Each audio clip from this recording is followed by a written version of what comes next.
Hello, I'm Nate, I'm Jay. and we are on the Columbus Kryptonites, which is a national kickball tournament team. We are here today to talk to you about the basics of pitching in the game of kickball. But before we kind of get into demonstrating how to do that, we're really quickly going to talk about the responsibilities and characteristics of your pitcher on your team. While they may not be the captain of the team, once your team steps foot onto the field, they are more or less the acting captain. They're responsible for setting the tone of the game for each inning, knowing where all the plays are happening between each kicker, and kind of just making sure everyone has open lines of communication and knowing at all times what's going on. So right now we're going to go ahead and talk to you about demonstrating how to pitch on a turf field such as this. It's very similar to dirt fields that you might be playing on. And then we're also going to kind of show the nuances of pitching on a grass field, which is also a very common type of playing ground. So without further ado, let's go ahead and get into it. So the cool thing about kickball is that there's really no one right way to pitch a kickball, as long as it's in the strike zone, and that might depend on whatever league you're in. But really, it's up to your own personal preference and your style. Generally speaking, however, a pitcher should have at least 3 or 4 types of pitches in their arsenal. That would be a fast pitch, more of a bounce style pitch, and then a curve pitch, and possibly a pace up your sleeve. And we'll kind of show you what that might look like.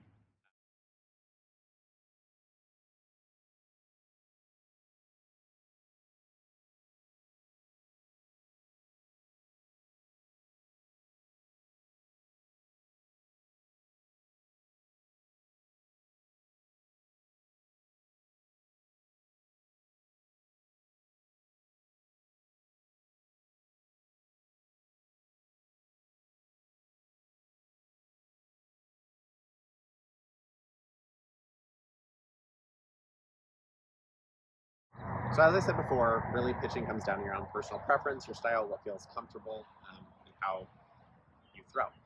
For me, first and foremost, I am not able to really palm the ball. I can kind of grip it, but not really enough when I'm bringing my arm back to throw to keep hold of that ball. So I do not palm the ball. If you are able to, that's going to open up a whole new realm of possibilities and opportunities for you as a pitcher. Um, but a lot of people cannot palm the ball, and that's okay. It does not mean that you're not going to be able to throw that ball fast. Okay. So what I've found works for me is kind of thinking about how you can whip that ball and get the most range of motion out of it by the time you let go.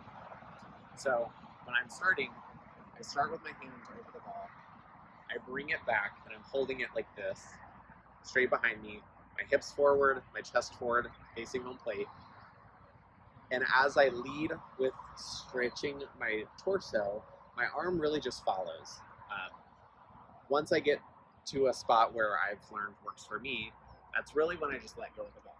So I'm starting, my arm's on top, I'm coming back, I'm now like this, opening myself up, facing home plate, following through, and then it's in slow motion, so I have to hold the ball here, but I actually keep the arm, my hand behind the ball, and so I'm really just pushing it out.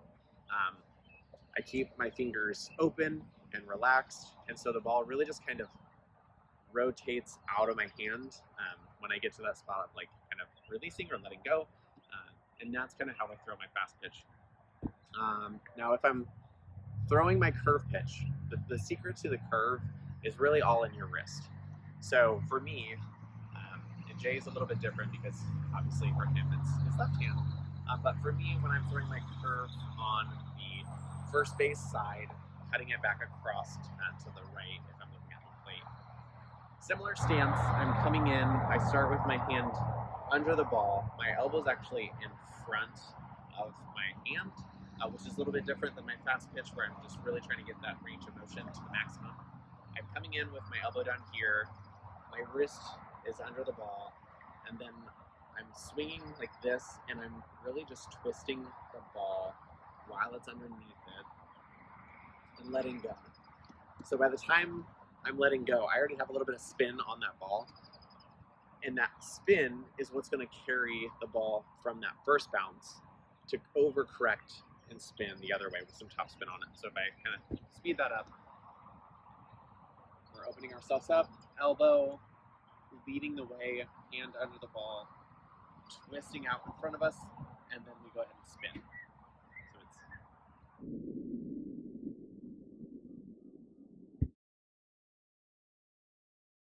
All right, and I will be showing you my pitching style. I am a lefty. A few of mine that I have are two-handed curve, one-handed curve, bounce, and my fast pitch. So here I go, and I'll show you what I have.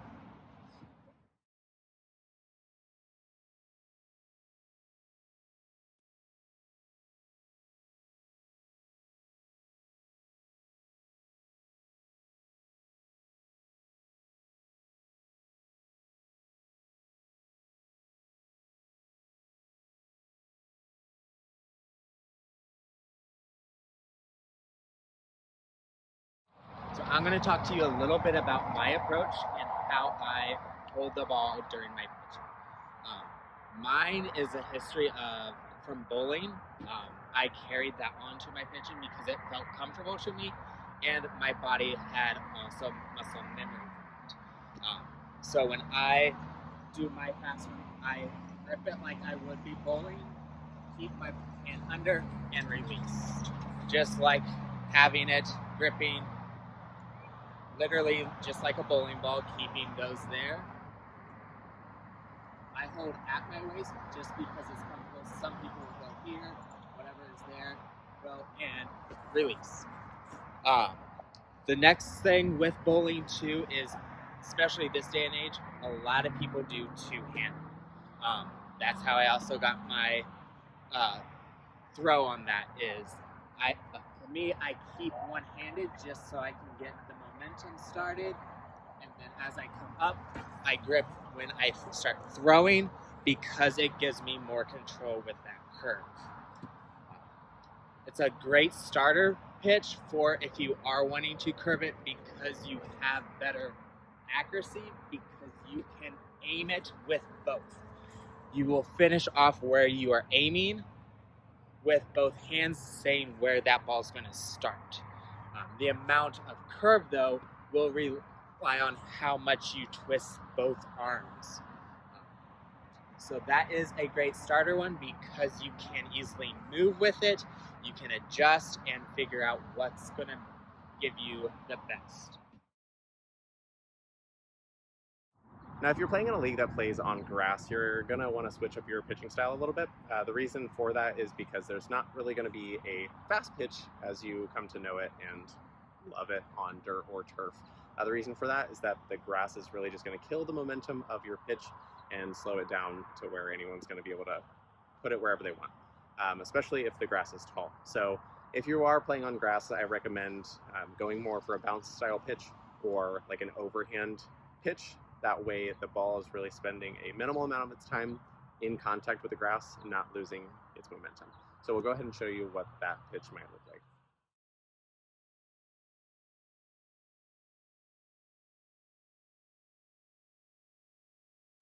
So if you're just starting out learning how to pitch, it can be a little bit overwhelming, especially if you don't have anyone to practice with. But what I do recommend doing right from the get-go is throwing as hard and as fast as you possibly can. That might sound counterintuitive, but really what you're trying to do is just get your body used to the muscle memory of throwing at that high level. And over time, you'll learn where that ball needs to hit the grass in order for it to stay inside that strike zone. The strike zone might depend on whatever league you're in. For us, it's 12 inches on either side of home plate and 12 inches above the plate. And it's really important to just be throwing at that max capacity to understand where you need to go for your training to get a little bit better. Accuracy can come over time, but it makes it so much slower to learn and progress if you're just kind of taking that incrementally and slowly improving that. So right out of the gate, throw as hard and as fast as you can. It won't be accurate, but that'll come with time. Now, a little trick that I've picked up over the years, especially just practicing by myself every once in a while at the fields, is bringing along something that you can put down to mark where that first bounce needs to be in order for that second bounce or subsequent third bounce to take place and happen for that ball to be within the strike zone. For me, that's a little bit later than halfway, maybe about 2/3 of the way to home plate, and that's the sweet spot for most of my fast pitches to stay within that strike zone. You can also do a similar thing if you're working on your curve pitches. So for me, that's about like 14 steps ahead of the pitcher's mound and like 3 steps to the left or the right. That's my sweet spot for where that bounce needs to hit when I'm curving my wrist and the ball's being let go. That first bounce needs to hit in that spot, generally speaking, for that ball to come back and cut across the plate into strike zone. And really, once you kind of have that muscle memory of consistently and repeatedly doing that, you won't need anything on the ground anymore. Or if you are on a dirt field, you can just put an X in the dirt so you know what that is and you can still aim for it. That's a little trick that I've picked up along the way as well. Now, one of the things I love most about pitching is the kind of the mental games that you get to play with the kicker, specifically in regards to the pitching count or the kicking count, whatever you want to call it. And that's going to be referring to the number of strikes you have, balls, fouls, etc. So generally speaking, as a pitcher, you kind of want to take a little bit of heat off on that first pitch. You want to get a strike on the kicker and kind of get up in the count. That way you have the advantage against them. Once you have that strike, initially, you can kind of throw a little bit more heat and kind of get that second, either subsequent fouls or a second strike. And once you have 2 strikes and you're sitting comfortably in terms of fouls and balls, you don't have to worry about walking them. You kind of go ahead and throw your ace up your sleeve kind of pitch, which you saw before. With that kind of pitch, you're kind of hoping you just take the kicker by surprise, and that split second of hesitation they have is enough to either get that 4th foul, or they sit back, they let it be a strike because they just didn't expect it to actually get across the plate, and that way you can strike the kicker out. Now, if you go ahead and throw a ball in your first pitch, no worries about that. Just go ahead and pitch pretty much exactly how you did the first pitch. There's no real reason to worry about it. If you find yourself down in the count like 2 balls, then you probably want to go ahead and get something across the plate and make sure you get a strike in that count. That way, they have something to kind of pressure them into kicking a little bit. Otherwise, they're just going to wait until you maybe walk them. And then definitely if you have 3 balls in the count and you're not in a territory to strike them out or worry about them not kicking the ball, then make sure you go ahead and slow that ball down. Rely on your team. They're there to back you up. Don't go ahead and just walk the player just because you're not confident in your team. That's kind of what they're there for. So that's a big part of it, is just knowing how to throw and when to throw your pitches. The other thing that's really important to know is going to be in regards to the actual kicking order. So when you're playing, the first person, their lead off, they're going to be mostly specialized in bunting. So you're going to want to throw a fast pitch and kind of hope it trips them up a little bit and they're not being able to execute on their bunt as perfectly as they want to be. Obviously, they're going to want to be putting it down that third base line if they're the first in the kicking lineup that inning. That way they can get safely to first. So if you go ahead and throw some heat on that pitch and just kind of make them mis-execute on that, maybe it's a bunt straight back to you as the pitcher, or it's a bunt down the first base line, something that the catcher can easily get. That's kind of going to want to be the goal for the first kicker. Likewise, the same thing for the second kicker. If the first one doesn't get on base, they're still going to be trying to do the same thing, bunt down 3 to get on 1. If the first person does get on base, you know what? This game is a lot about bunting. It's not the most fun game to watch. That kicker's probably still going to go ahead and do the same thing and try to bunt down third and get on first base. So still be throwing a fast pitch against them. However, once you get to your third person in the lineup, that person is probably comfortable doing either, especially the top of the lineup in subsequent innings. So generally what I recommend doing is throwing that more bouncy style pitch. Ultimately, what we're trying to do with that in particular is get that kicker to bounce that ball straight up in the air. That way someone in the infield can catch it, and those runners on 1, maybe 1 and 2 are held to where they are and they can't tag up and progress any bases. Likewise, the 4th kicker is even more so than your 3rd, most likely, is going to be really honed in and specialized on making sure that ball gets out of the infield. So everything you can do to throw that bouncy pitch, get them to pop the ball up, catch it in the infield, and make sure no one moves bases, is kind of going to be how you approach that lineup. And then you can kind of apply that to every inning going forward. So generally speaking, the first runner every inning is going to be bunting. The second one probably bunting as well. And that's pretty safe to assume. However, once you start playing that team, you get through the lineup once, maybe some things stuck out as like, this person should have bunted, but they kicked. You'll start to pick up on who might not be the best or the most confident at bunting, and they're just going to kick it hard every time. And then you can kind of adjust for that and know that that's what to expect. And that, as a pitcher, is also something that you want to make sure that you're relaying to your team. Like, hey, this is the top of the lineup, expect a bunt. Third person on third, who's your charger, is going to be coming in, making that throw to one. Or, like 6 places down in the roster, like, hey, this person kicked to the right field last time. Let's go ahead and assume that they're going to do that again. And if they don't, if they surprise you, then make note of that and say, like, okay, well, this person kind of can kick a little bit everywhere, intentionally or not, and then expect that. So that's a little bit about the mental games of pitching and kind of knowing what to expect. All right, and the last things that we want to talk about are some of the other responsibilities that you'll have as a pitcher. There's not a ton of them. Mostly, everyone else on the infield is going to be backing you up and playing strong defense, so you just have to worry about having some good pitches. But there are some other instances where you're going to be a key player. First and foremost, that's going to be miss executions on bunts.